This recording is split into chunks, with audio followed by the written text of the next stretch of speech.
By request from Gabriel, this month we'll explore ways that Egyptian religion blended with Greek during the last centuries of antiquity. Hellenic Egyptian paganism is quite popular in today's modern pagan movement. But how did the two traditions interact in ancient times? What can we learn from that interaction, or the lack of it? Ancient Egypt had trade and diplomatic ties with the Aegean world since the time of the Minoans and Mycenaeans. A trading outpost on the Egyptian coast, dating to the reign of Hatshepsut, was decorated with Minoan bull-leaping scenes. But during the Sate period, Greeks not only served as trading partners, but also as mercenaries for the pharaohs. King Psamtik I is credited with founding a town for his Greek soldiers and traders, known by its Greek name, Naucratis. The writings of Herodotus, who visited Egypt sometime in the mid-400s BC, tell us much about how the Greeks interpreted Egyptian gods. The Greeks felt that Egyptian deities were simply Greek deities in a different guise. So who was who? Horus and Bast were equated with Apollo and Artemis. Horus was connected with Apollo because of their solar associations, youthful appearances, and their roles in protecting children. Bast was not the only feline goddess to be equated with Artemis. Greek visitors to a shrine in Middle Egypt dedicated to Pakhet, a lioness-headed goddess, called it Speas Artemidos, the Cave of Artemis.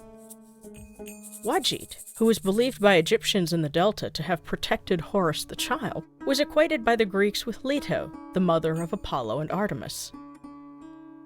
Helios, the sun god, was naturally linked to Egyptian sun gods, especially Ra.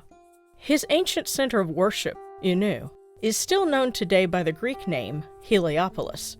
Other parallels between Helios and Ra included sacred cattle. The Menevis, or Menur, bull was part of Ra's worship, and also offerings of frankincense and honey.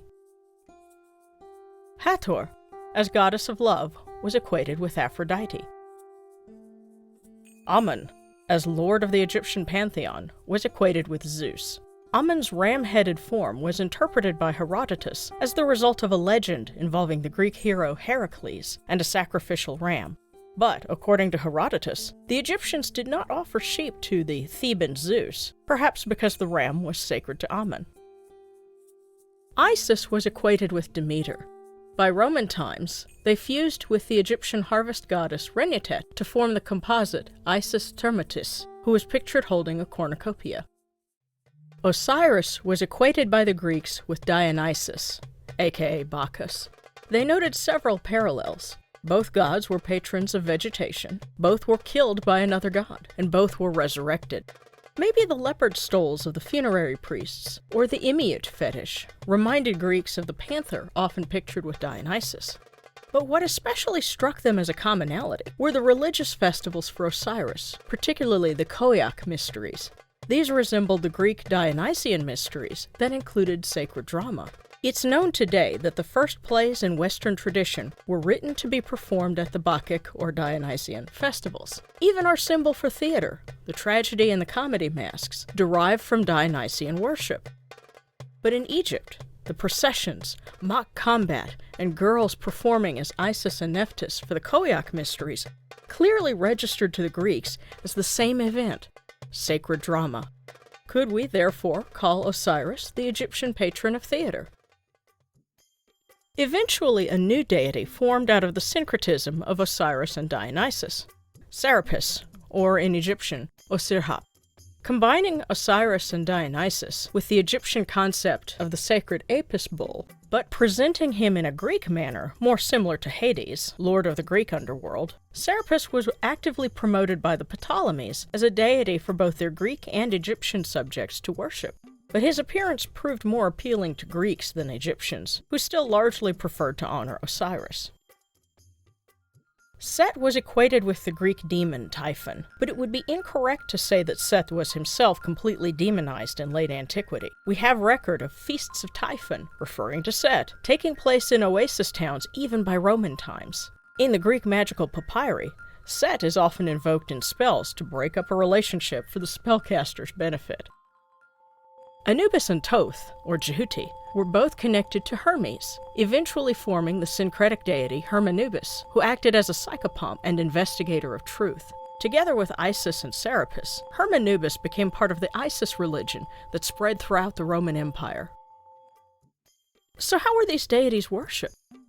From what we can infer in the Greek magical papyri and artistic depictions, Greeks seem to prefer doing things in a Greek way, and native Egyptians preferred to keep their own customs. Greeks and Romans looked down on the animal-headed forms of Egyptian gods as alien and barbaric. Egyptians may have considered Serapis, with his flowing hair and beard, too unkempt for a proper deity. It may very well be that we modern pagans can more easily blend Hellenic and Egyptian practices than the ancients could. It is true that some modern pagans are less comfortable with deities that take on animal forms, but not necessarily because of any cultural prejudice, simply because they find it harder to connect with non-human images. But other pagans can easily relate to both types, and honor gods from multiple pantheons, including Egyptian. These present-day pagans have an advantage over their ancient forebears, because they are free from the ingrained belief that one way of doing things is superior to another. And once again, I want to say thank you to all of our Super Sticker supporters. You rock! And that's it for this year. We will see you next year with more great content. For the Kemetic How-To Guide, this is Sharon, wishing you Senebti. Enjoyed this video? Then be sure to hit like and subscribe to the Kemetic Independent channel. You can also buy my books on Lulu.com, and special thanks to all my Patreon supporters. Join us for updates, outtakes, and exclusive videos only on Patreon. Check the description for links.